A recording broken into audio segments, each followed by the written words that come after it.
It is day 3, and I look a little over the top, but that's okay. My name is Nandini. Welcome to Love Powered Up, the new version of Figuring It Out Alive, which was the old name, and we are here for our daily 10 minutes of reflection, self-reflection. We're answering questions we must answer before stepping into 2025 with new energy, with new focus, with new clarity. So, in order to be focused, in order to have that energy, let's bring a little bit of self-awareness in.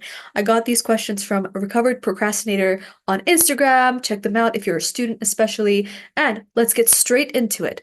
Day 3, question 3 is I want you to first think about your goals, think about your desires, think about your aims for this year, next year, just generally in life, okay? Just the things that you want in life. Think about those things. Remember those 5 areas of our life as well: our health, our relationships, our career, our finance, as well as our desires, our deepest, most joyful, lovely little things that we want to do, okay? Do we have those goals in mind? Yes, yes, yes, yes, yes. Things pending, the pending to-do list. Now, here's the question. Am I doing this because, oh, I messed it up. I'm going to start again. Am I doing this for my parents, my spouse, my workplace, or am I doing this for me? In other words, do I have this goal? Do I have this aim for others? Or do I have it for me? I love instinctual answers. So answer that question instinctively and tell me what's true for you.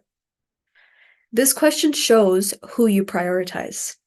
And let me tell you right now, if you are not at the center of you, that like you will never be satisfied in life because nobody's going to make you a priority as much as you will be your own priority.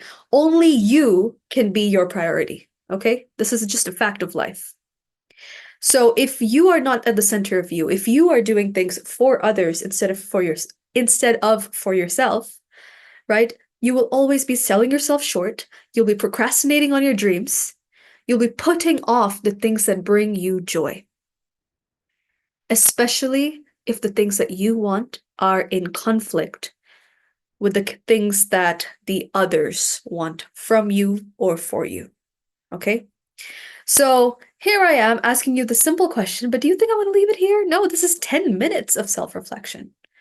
Okay? So I want you to go back into your desires now, and this time, hopefully, you're just focusing on your own desires, the place that you want to travel, the kind of home you want to live in, the relationships you want to have, maybe something you want to buy, right? For a lot of people, they have this desire to save up some money to buy something very specific. Let's say, okay, for example, let's say it's a car. A number of people I know started their businesses, and one of the big purchases they love to show off on social media is buying a new car. It's usually straight from the dealership. They take a photograph at the dealership with them and their spouse standing next to the car, unveiling it as though it's like they are these showgirls, unveiling this car, right? So imagine if there's this expensive car you want to buy. This is one of your desires. Maybe it is, maybe it isn't, but just imagine it is. Now to yourself, why is that my desire? If I buy this, it could be a new pair of shoes, it could be a new laptop, it could be, in this case, the car. What is that going to do for me? Why do I have this desire? But I don't like the question why. Instead, I prefer to think about what will this bring me? What is the purpose of this desire, fulfilling this desire? Okay, so if it's a car, I could say that, well, moving around will be a bit easier, will be more comfortable. If it's in an expensive car, then the way I currently move about, whether I, have a car or not, maybe I have a two-wheeler, maybe I go by buses and public transport, maybe I'm spending so much money on getting taxis and autos, right? So, okay, it'll be easier for me, it'll be more convenient for me, it's going to be more comfortable. Okay, so those are the things you want. Okay, done. Now, why that car then?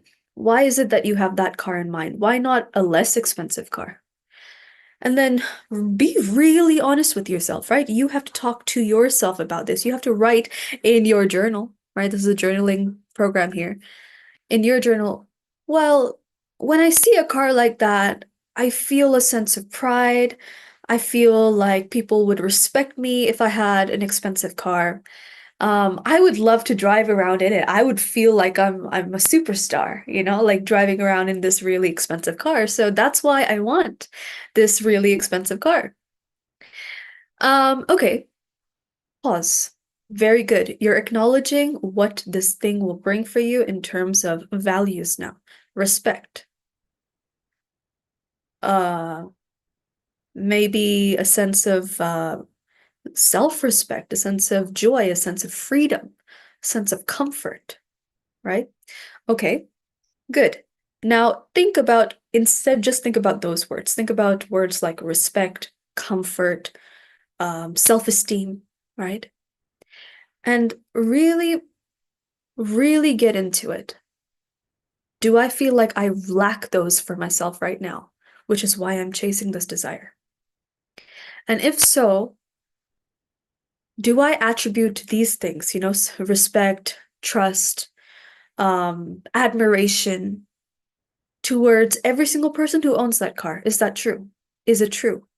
Is it true that I will only be able to get those things from this car? Right? The answer is probably not. Now, I'm not here to tell you that your desires are things you should not be focusing on or anything like that. But what I'm trying to get you to do is to get deep into the space inside that is making you want the things that you want. A lot of these things have so many different layers.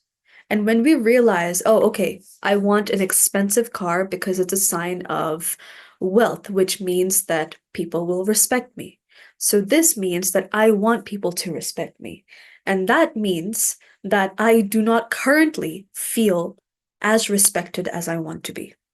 So then I have to turn that around and think about, who do I respect? Who do I respect as much as I want to be respected? What is it about them that makes me respect them? Is there anyone else who has different traits who I really do respect? Right? So really get into it. I've sort of just gone in one layer deep here. And I would just say, even without going down those layers, I just had a conversation today with somebody, and we talked about you know, not trusting the voice within. Like even I gave an example to them of they said they have a sense of dissatisfaction with no matter what they do, the decisions that they're taking in life. There's a sense of like, I'm not sure if I'm doing the right thing or the wrong thing. I feel like I'm doing things for others, and I'm not bold enough to take the steps in the direction I want to be taking, right? So I said, like, even when it comes to like buying groceries, I've been through the same experience myself. You might go in and see all these fruits, and you're like, "Ooh, I really want grapes, green grapes. They've caught my eye. Should I buy them? Should I not buy them?" And then I have 1,000 thoughts in my head that are saying, last time you bought the grapes, they were a little too sour, and then you left them in the fridge and they ended up like molding. You never ate them. That was a waste of money. Grapes are more expensive than some other fruits, and those other fruits look good. Go for them instead. And then there's the whole like, like there's so many things inside us. Like our mind is full of 10,000 voices telling us, don't do it, do it. Last time you did it, you regretted it, you wasted it, blah, blah, blah, blah, blah, blah, blah, blah, blah. And if we keep thinking about all that, if we put our attention on all of those voices, whether you buy the grapes or you don't buy the grapes, you will feel pulled apart. Your energy will be in so many different directions. If you buy the grapes, you will have a bit of fear, like, oh, I've got to eat the grapes. If I don't eat the grapes, I'm going to feel guilty and blah, blah, blah. And if you don't buy the grapes, then you'll be like, okay, you're buying your second-rate fruit. You're buying the fruit instead that is a replacement for the grapes, the thing that you really wanted to buy and the thing that you really wanted to eat, right? So all those voices are inside. We're allowing them to be. Focus back within. What is my desire? The grapes caught my eye. I'm going to take some. I'm going to buy them because I just want them. Okay? So, just to wrap up, today's question is, am I doing this for, and by this I mean the goal that you have, the decision you have made, right? I prefer the words decision over goals. Goals are something you're trying to reach. Decision is something you've made today, and that becomes a part of you, right? So is this decision, is this goal, is this aim in my life? Is this choice in my life? Am I doing this for others, my parents, my spouse, my significant other, my society, my workplace, my boss, my manager? Or am I doing it for me? That's all for today. I look forward to seeing you tomorrow. I look forward to seeing your responses. Hey, hello, Tenzin. Thank you for being here live. Really appreciate you being here and commenting. And I will see you in the next one. So stay tuned for the series. Please do subscribe and bye-bye.